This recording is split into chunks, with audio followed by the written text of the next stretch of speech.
से खदेड़ दिया था। लेकिन इस जीत की कीमत बहुत भारी थी। असंख्य इंसानी योद्धा मारे गए थे, वहीं अनगिनत राक्षसों की भी मौत हुई थी। लड़ाई खत्म होने के बाद राक्षस अपने लोक में एक सभा कर रहे थे। सभा में अधिकांश राक्षस घायल थे। कोई लंगड़ा होकर बैठा था, कोई शरीर पर पट्टियां बांधे कराह रहा था। तभी एक सेनापति, जिसने युद्ध में अपना एक हाथ खो दिया था, खड़ा होकर बोला, इस लड़ाई में हमें बहुत नुकसान हुआ है। हमें अब और अधिक शक्तिशाली बनना होगा और फिर से हमला करना होगा। उसकी बात पर बाकी सेनापति सहमति में सिर हिलाने लगे। तभी ऊंचे सिंहासन पर बैठा राक्षस राजा गरज उठा, चुप रहो तुम सब।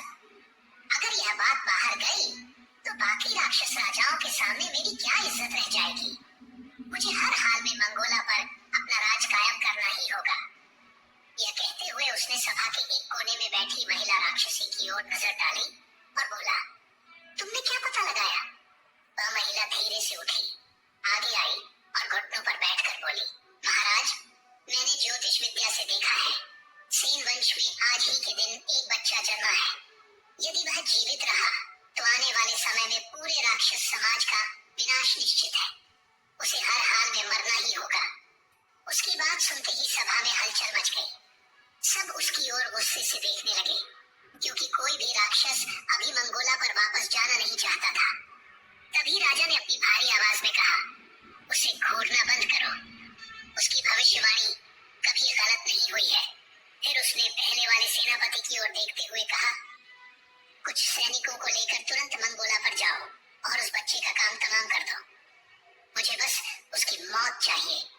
बिना उसकी मौत के खबर के वापस इस लोक में कदम मत रखना, वरना ऐसी सजा दूंगा कि अगला जन्म लेने से भी डर लगेगा।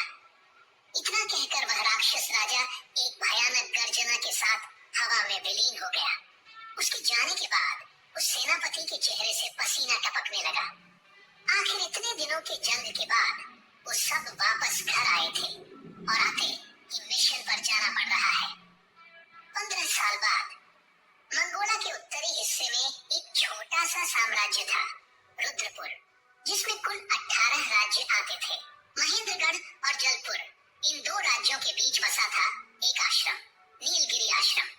वहीं पर एक युवक आर्या हर दिन की तरह आज भी झाड़ू पकड़े कैंपस में सफाई कर रहा था।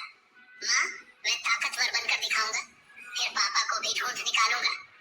तुम चिंता मत करो। 12 साल का आर्या अपनी माँ भावना की आंखों से आंसू पोंछते हुए कहता था। तभी उसकी माँ मुस्कुराई और उसके सिर पर हाथ फेरते हुए बोली, मुझे पूरा यकीन है मेरा बेटा एक दिन बहुत ताकतवर बनेगा। आर्या इन्हीं यादों में खोया था कि अचानक किसी की तेज आवाज ने उसका ध्यान भंग किया। तू जीरो है और जीरो ही रहेगा। यह वही आवाज थी जो वह रोज सुनता था। ये शब्द उसके कानों में किसी तीर की तरह चुभते थे। हर कोई उसका मजाक उड़ाता था। उसका पूरा नाम आर्या सेन, उम्र 15 साल। वह नीलगिरी आश्रम में पिछले 3 साल से सहायक छात्र था।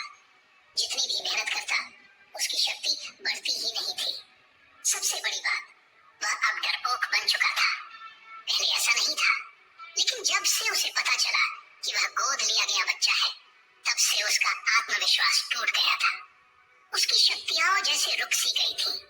पिछले 4 साल से वह लेवल 2 में